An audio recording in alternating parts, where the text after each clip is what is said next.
રાજકોટની જનાના હોસ્પિટલની બેદરકારીના કારણે 3 માસના એક બાળકનું મોત નીપજ્યું હોવાના સમાચાર સામે આવ્યા હતા।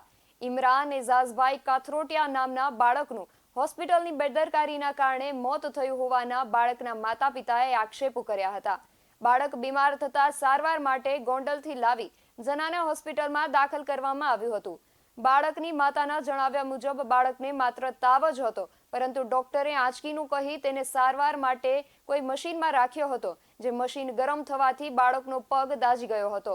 પગ દાઝી ગયાની 2 જ કલાકમાં બાળકનું મોત નીપજ્યું હતું। બાળકની માતાએ વેદના વ્યક્ત કરતા કહ્યું કે 2 દીકરી બાદ મન્નતથી આવેલ દીકરાના મોતથી અમારા પરિવારમાં શોક છવાઈ ચૂક્યો છે। બાળકની માતાએ વધુમાં કહ્યું કે બાળકને જનાના હોસ્પિટલમાં સારવાર માટે લાવ્યા હતા, પરંતુ હવે અમે અમારા બાળકનું મૃતદેહ લઈને જઈએ છીએ।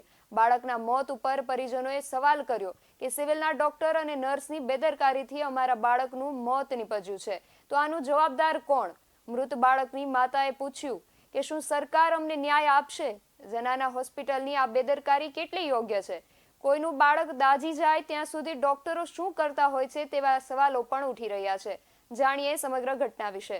ગોંડલ સિવિલમાં યા રાજકોટની સિવિલમાં આવી હતી જનાનામાં મારા છોકરાને લઈને। મારા છોકરાને કાંઈ પણ વાંધો નહોતો, ખાલી તાવનો વાંધો હતો ને સાહેબુએ એને એમ જણાવ્યું હતું એને આંચકીનું જ। મારા છોકરાને આંચકીની તકલીફ નહોતી, એમાં રમતો હતો। કાલનો હું દાખલ હતી, આજે મારા છોકરાનું મૃત્યુ રાતે થયું છે।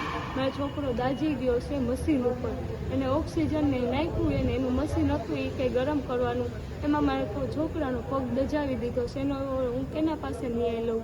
3 મહિનાનો દીકરો છે। કોના દ્વારા જે આ મશીન મૂકવામાં આવ્યું હતું જેથી તમારું બાળક છે તે દાઝી ગયું છે? મારા સિસ્ટર ને સાહેબના દ્વારા થયું છે। મને એમ કીધું તમે બહાર વયા જાઓ, અમે ઓક્સિજનમાં છોકરાને રાખી છે, કશું અમે નહીં કર્યું, તો મને બહાર કાઢી હતી ને એ બધું। આ કેટલું યોગ્ય કે માણસો બાળકોને અહીંયા સારવાર માટે લઈ આવતા હોય છે, પણ બાળકોના મૃત્યુ થાય છે? મારા છોકરાને ત્યારે હું મૃત્યુ લઈને આવી હતી હસતો હસતો, ને મારા છોકરાને ત્યારે હું મોતના મોઢે લઈને જાઉં છું। મારે 2 દીકરી ઉપર 1 દીકરો હતો, જાજી મન્નત નહોતો। અત્યારે હું કેને દોષ દઈશ? અમારા બધા ઘરના હારી ગયા છે, જાજી માનતા અમારો છોકરો આવ્યો। હવે અમે કેના પાસે ન્યાય લેશું? અમને સરકાર ન્યાય આપશે?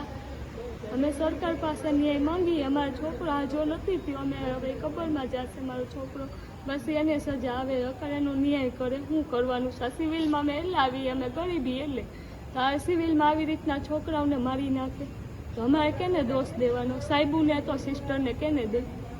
અમે કેને દઈ શકીએ? સાહિલ સપા સાથે મીત ભાયાણી, રાજકોટ।